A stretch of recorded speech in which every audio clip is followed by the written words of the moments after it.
How much do you know about police brutality in the race war? Not much. All right, well, what do you define as police brutality? What is defined as police brutality is when probably a police officer is just doing excessive force, just something that they don't have to go that far on. Now, what do you define as excessive force? Excessive force, I define excessive force as anything that just seems like it's going too far to the point where, okay, it's no longer needed force.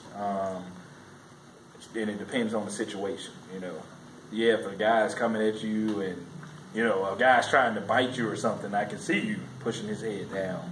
But if a guy's not resisting and you're pushing his head down on the ground, on the concrete, that's excessive force, I would think. How do you feel about the way the media portrays the whole police brutality thing? I feel at times the media can go too far with it, but it's almost like an educational thing. I actually like that it's being put out in the media more now. It's kind of like all other things, like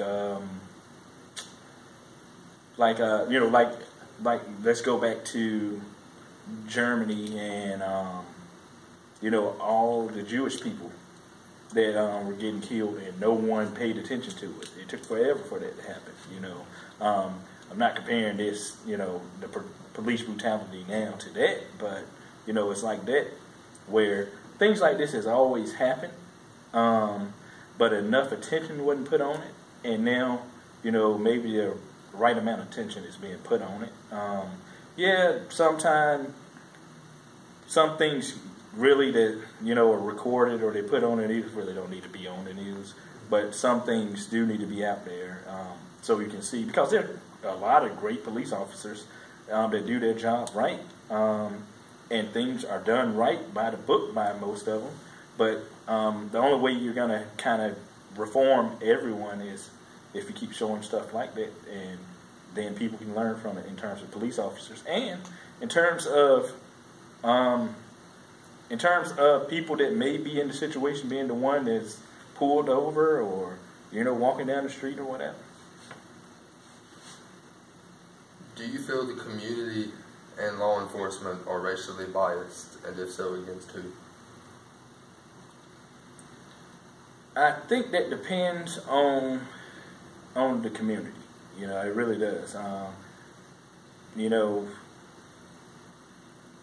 I've seen where police officers come from the same community, and it tends to be that you may not see as much racial bias or any bias, period, because I guess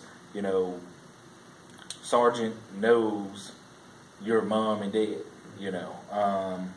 but if you're a sergeant from you grew up in California and now you're living in Raleigh, North Carolina, it's a different atmosphere. You don't know anyone, and you could be on edge a little more.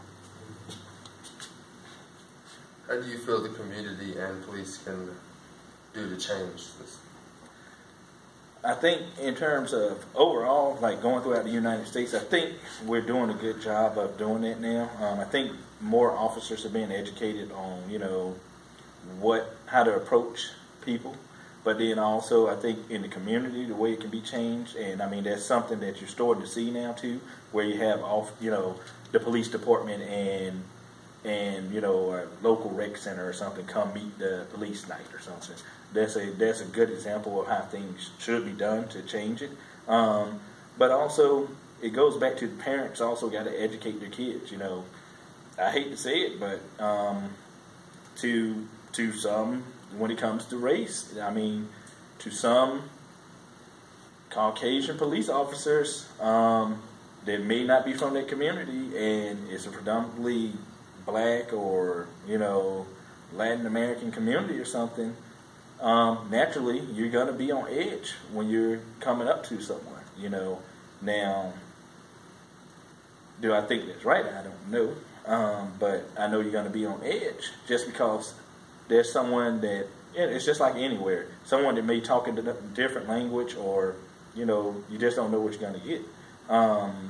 But for those people in that neighborhood, it may be that parents may need to step up more and teach their children right. And I mean, in this day and age, it doesn't matter the race. I think now it's more of it's me, and it's my thing, and I got my rights and stuff like that. And you do have your rights, but sometimes it's better to learn how to handle a situation and talk about your rights at a later time when you're not, and everyone else isn't talking about your rights because you've been beat brutally or because you're dead, So sometimes, when I grew up in a city, and up until I moved to the good old Orange County, and growing up in that city, it's kind of like we had that talk when I was, a child, or didn't even really have to have the talk. It's like we kind of knew, but it was more of your parents showed you that way. That, you have your rights, but make sure you're respectful when a police officer comes up to you. Even if you didn't do anything wrong, make sure you're respectful. And it's the same way in school, in the classroom, the same way too. If you're not, it happens all the time. The same kids that may be disrespectful to a police officer also may be disrespectful to a teacher. And because it's their rights, they don't have to do this. But that's my opinion on that. Thank you. I got a question.